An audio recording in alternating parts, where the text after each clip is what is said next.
Do you ever think when you're all alone, all that we could be, where this thing could go? Am I crazy or falling in love? Is it real or just another crush? Yeah. Bravo! Hi, I'm David Archuleta, and this is my ET then and now. Let's go back to when we first met David Archuleta. Oh my gosh. When you were 16 years old and a contestant on American Idol, and we've got a clip. Let's go ahead and throw it up. Fun. Waiting on the world to change. My Keep poofy hair. on waiting on the world to change. Okay, Randy, yes or no? 100,000,000% yes, dude. I love you. Paula. Oh my gosh. Squishy. Oh my Right, gosh. that's a no from Paula. It's a yes for me. Oh my gosh, that is so funny. I hadn't seen that full clip since I don't know when. As soon as Paula Abdul's face hits the screen, you lit up. Yeah, she wrote the foreword in my book, even. It was short and sweet, just as she is. She was someone that just over the years, I realized her care was sincere. Mm-hmm. It wasn't just for the cameras. The camera's not on any of us, and she still will come to our shows. She will check in and just say, she'll just say, I love you. I'm so happy for you. And she's been supportive of me every step of my journey. She's forever your girl. She is. As the song goes, as the song goes. Forever our girl. You were 16 in that clip, Yeah, and you're 35 today. yeah. 19 years. 19 years. What would you tell that 16-year-old kid in that clip? Oh my gosh. What would I tell him? I would just say, like, look, we did it. We made it. Yes, you did. Yeah. Celebrate that. Thank you. You overcame quite a bit. You know, in reading your book, Devout, I learned so much that there were some darker things occurring behind the scenes that we didn't get to see. Knowing all of that now, do you have any regrets about doing the show?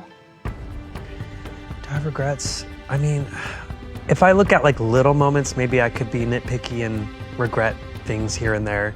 But to look at today, like, no one would care if I wrote a book if I wasn't on that show, had not been in front of millions and millions of people, like 30 million people a week watching that. Like, it's so uncomfortable to expose yourself that way when you don't know who you are yet. Were you hoping every week, like maybe a little secretly, like, I hope I get voted off? Oh, yeah.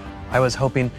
I selfishly wanted to, but I also was so afraid of getting voted off because I was afraid of letting people down and disappointing them and not being good enough for them. So I was working really hard to do well in the competition. We have another little surprise clip for you. If we can boot up clip number 2.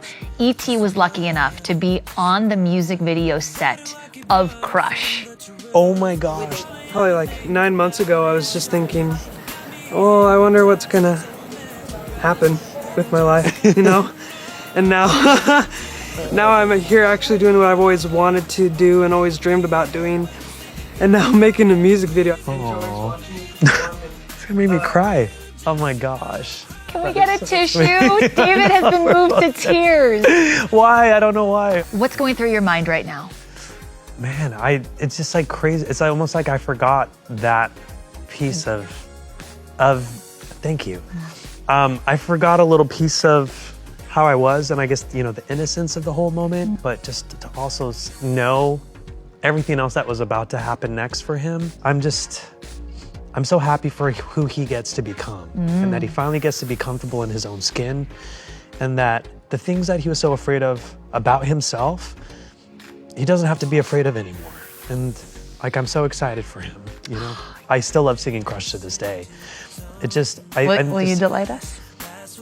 Just a little? Do you ever think, oh my gosh. Do you ever think when you're all alone, all that we could be, where this thing could go?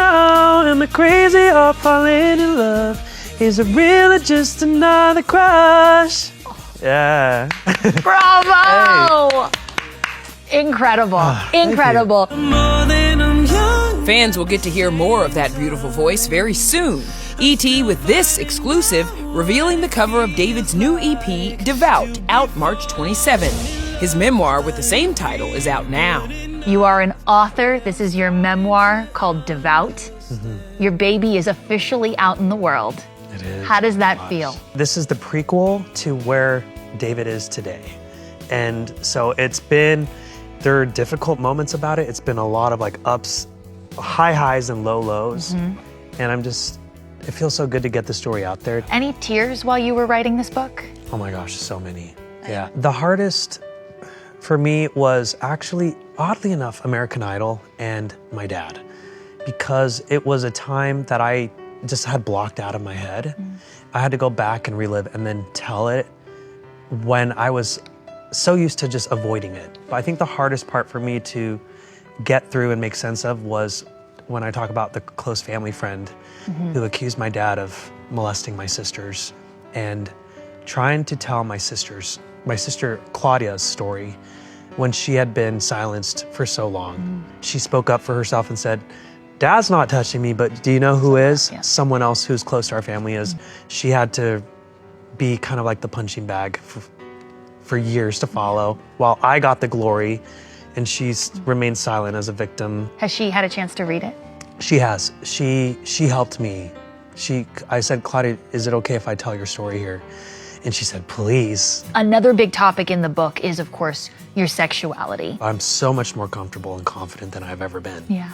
And I think what made it hard was, living in a religious environment and in a conservative community where the general consensus is, this is wrong, don't do this.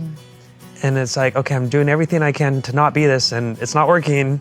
Yeah. And, starting, being aware of something of that since I was like 8 years old. And you finally came out at what age? 30. 22, 23 years of having to hide something and push it down, trying to change it, and then to be catapulted onto a national television show when it's like, I still don't know who I am. I can't imagine how hard that must have been. And I'm so glad that you made it to the other side, because the moment in the book that I think broke my heart the most was when you talked about how you thought about exterminating yourself. Yeah. Would you call that your rock bottom moment? Yeah, it wasn't hard to write about because I had processed that so much, and I was able to really heal. Like I had to heal from that in order to come out. But at the time, yeah, it was definitely my lowest moment I'd ever had, because that's when I had essentially given up. You feel hopeless, you feel numb, because at that moment, I was like, I've worked so hard all my life to make people proud, do the right thing, be a good person.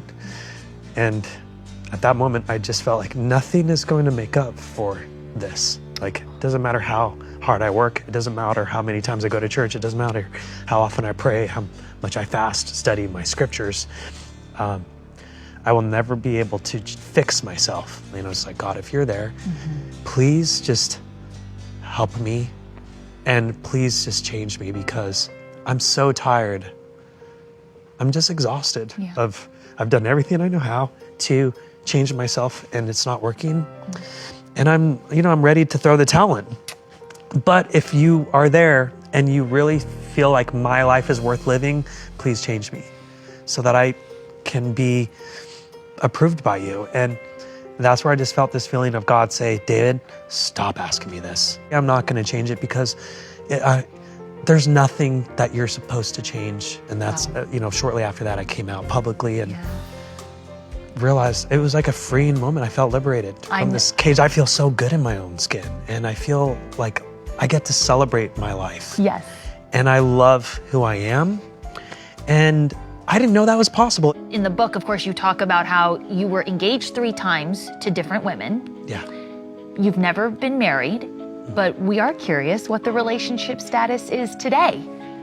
Right. Oh my gosh. This book has been, it's opened up so many childhood wounds and trauma that I still need to process fully, that I'm not really in a place where I can give myself to a relationship, nurturing another relationship when it's like, I'm trying to nurture this relationship with my past and with my family right now.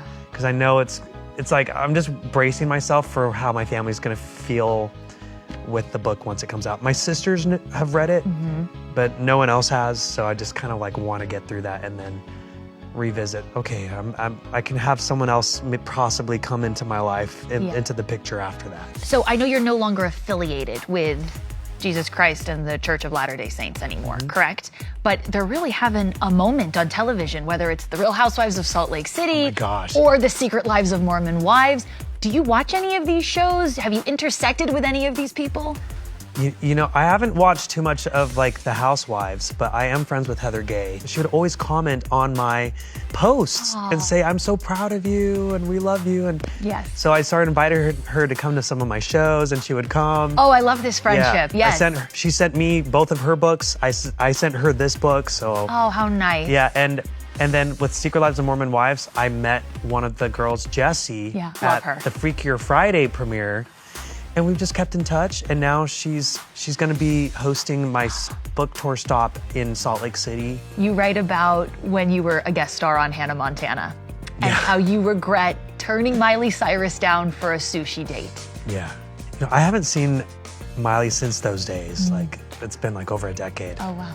But, you know, every time I saw her at events, she would always be so nice and just so friendly. Like, she just, what I love is she just doesn't care. You toured with Demi Lovato. Yeah, I did reconnect with her recently.